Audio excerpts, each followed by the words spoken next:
Like many people, Tyler the Creator is a creative inspiration to me.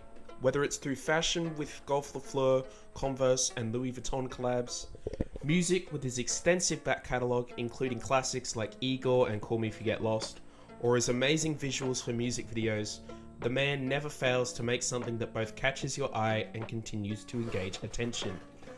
This has been the case for the rollout of his 8th and most recent, at the time of recording, album, Chromakopia. Immaculately crafted visuals announcing both the album itself and the world tour, as well as really interesting music videos, have led to the expectations for this album being incredibly high for me. Adding to this was the fact that Tyler produced, arranged and performed all the songs on Chromakopia. This was also the case on Igor, an album that I have thoroughly enjoyed and is my favourite Tyler project. Safe to say, if we get another album on the level of Igor, then I will be thoroughly impressed. While Call Me If You Get Lost didn't quite reach the same heights for me overall, Will Shear is one of my favourite songs of all time, with the more introspective and reflective lyrical performance and the stripped back instrumentals. So I will be very curious to see if we get any of that kind of performance on this album. Anyway, enough of me waxing lyrical about it, let's get into my favourite songs from Tyler the Creator's Chromakopia.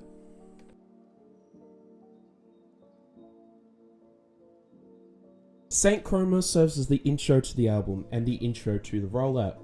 Tyler posted this song as the first song announcing the album. The track starts off with some advice from Bonita Smith, Tyler's mother, telling him to not dim his light or his creativity for nobody, and saying that his light or creativity comes from within, not from external validation or other people.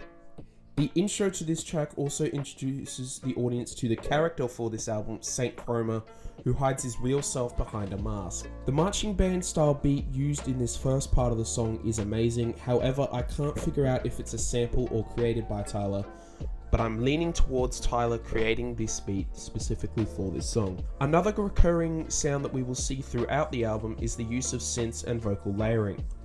The vocal layering on the project is amazing, and while it's not different on this song. And while the synths on this project aren't quite as pervasive as something like Igor or Cherry Bomb, they're definitely still there and they're sounding amazing. In the second part of the song, after the beat drops, the drums come in a bit heavier, and the verse from Tyler here at the end isn't one of the best on the album, but it's still definitely a good verse. And along with the vocals from Daniel Caesar, and definitely not Frank Ocean, this really makes this song one of the best on the album. I'm giving this song an 8.5 out of 10.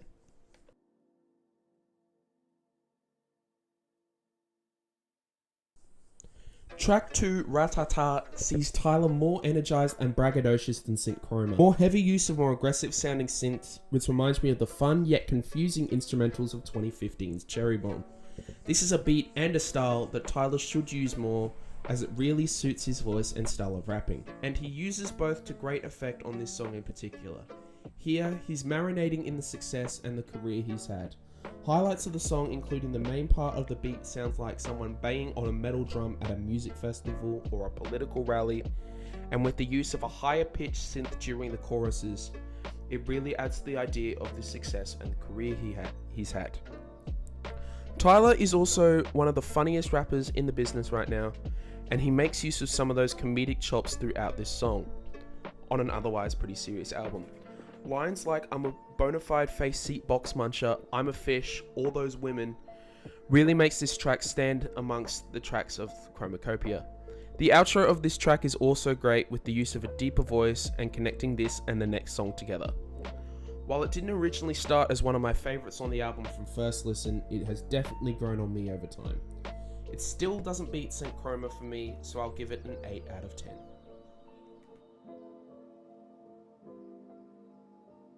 Darling I was one of the best songs on my first listen for me. The song starts off with another recording from Tyler's mother, talking about love and lying to women about whether you love them or not. Once the beat kicks in, it feels ripped straight out of a 90s R&B song, and it's a sound Tyler sounds amazing on, and with the additional vocal layering over the chorus and the verses. This song also continues the trend set in Noid of using real guitar combined with the synth of the beat, and it creates a really nice vibe.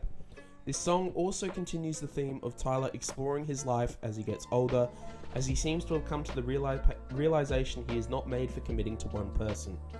This theme is really summed up by the line, can fulfill me like this music shit does, so I'll be lonely with his Grammys when it's all said and done. This is part of the main theme of the album, along with raising children, feeling unfulfilled, and reconciling with his childhood. The song is also significantly elevated by the inclusion of a Tizo touchdown feature, with him providing background vocals as well as singing over the outros of the song. Overall, the feel and the vibe of the song, as well as the Tizo touchdown feature, make Darling I one of the best songs on the album. I'm giving this song a 10 out of 10.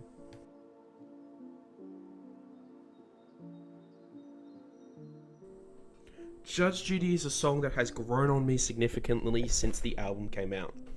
This song centers around Tyler meeting a woman and the progress of their relationship. This instrumental and theme reminds me of another Tyler song, Will Shear, which is one of my favorites, just with a few more details and less stream of consciousness. Another use of guitar really adds some great depth to the song.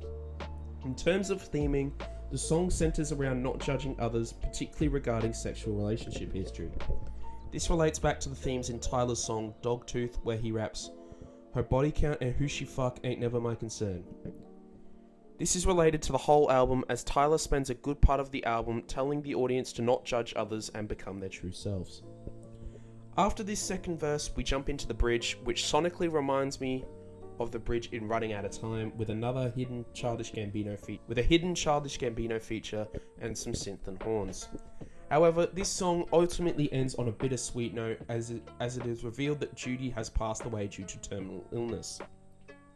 The letter that she writes to Tyler, which makes up the third verse, relates to the themes of the albums, with lyrics like, "I wasn't living right until they tell me what was left." However, she thanks Tyler for not judging her and showing her a good time, and with another instrumental outro, this song has very quickly become my favourite song on the album. With all that being said, I'm giving this song a 10 out of 10.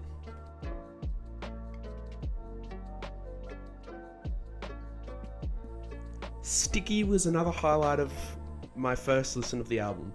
A song about fighting and not taking disrespect from others, this song has a far more organic type beat, like something that people would create in a crowd at a high school football game. The beat doesn't properly kick in until the start of Glorilla's verse, with the build-up bringing great hype for the beat drop that you know is coming. The features from Glorilla, Sexy Red, and Lil Wayne are amazing, if a little short, but there is a reason for that. In an interview from 2023 during the promotion of the Call Me If You Get Lost deluxe release, The Estate Sale, he talks about how an 8-bar feature speak to him more personally, given that was the music he grew up with. In the second half of the song, the music changes again, with horns coming in at the beginning of the third verse, and a beat switch in the second half of the song, which sounds more like a marching band riff. Tyler continues to flex, rapping about cars, money, and not caring about his haters.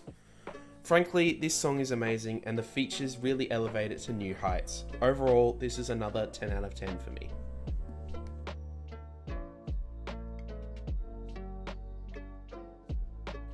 Take Your Mask Off is another track that focuses heavily on the theming. This track focuses on being your true self, regardless of your surroundings and the people around you. Sonically, the use of humming and the synths, combined with acoustic bass and guitar, create a really nice soundscape. With another track that uses piano, it creates a more emotionally reflective track. There are also some lines that I want to talk about here. Some lines such as "can't even get alone time to think of killing yourself" in the third verse, and "your respect won't be given to a post on your death" in the fourth verse. This track also contains Daniel Caesar doing harmonies on the song, which significantly elevates it. I'm giving it a 9 out of 10.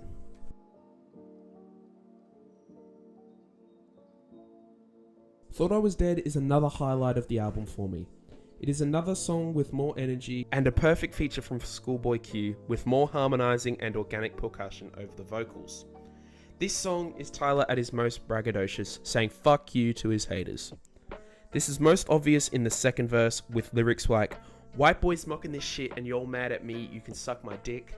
Pull up old tweets, pull up old t-shirts, all that, I moonwalk over that bitch." This is the song where Tyler is finally basking in his accomplishments throughout his career, regardless of haters saying that his shit is ass. I love this song, so it gets a 10 out of 10.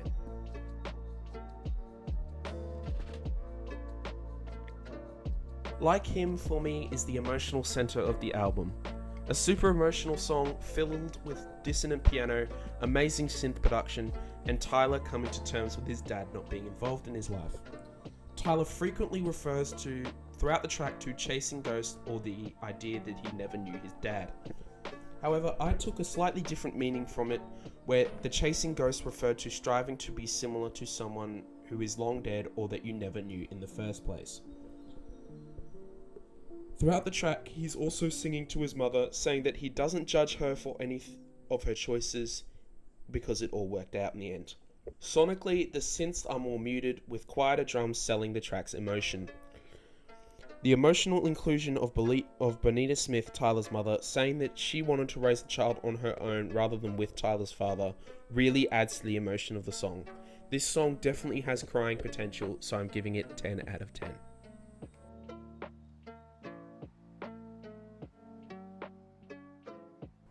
Second to last song on the album, and this song feels like a weight lifted off the listener. Far more upbeat, with a lighter instrumental, including a sample from I Wanna Rock by Luke. And I know I've said it in every single song that I've talked about so far, but the synths on this song are next level. Tyler delivers one of the better verses on the album, talking about his dedication to his career and what he likes in women. However, he is entirely outdone by a phenomenal verse from Doechii. Phenomenal energy, amazing lyrically, with great flow. This is the best verse on the album, and this is really summed up by the energy she brought to Tyler's performance at Camp Flognor in November. The song closes out with a repetition of the sample, now sung by Daniel Caesar, which really closes out the song in a strong way. With the message of don't stop doing your shit for nobody, it really brings home some of the themes of the album. With the Doechii verse, it really brings the song to a 10 out of 10. Overall, this new Tyler project has some major standouts and future classics that builds on the growth and artistry he has developed over his long career. Overall, this album is a step up, and the album gets a 9 out of 10 from me. Let me know what you think about my review and the video, and I'll see you guys next time on the soundtrack. Bye!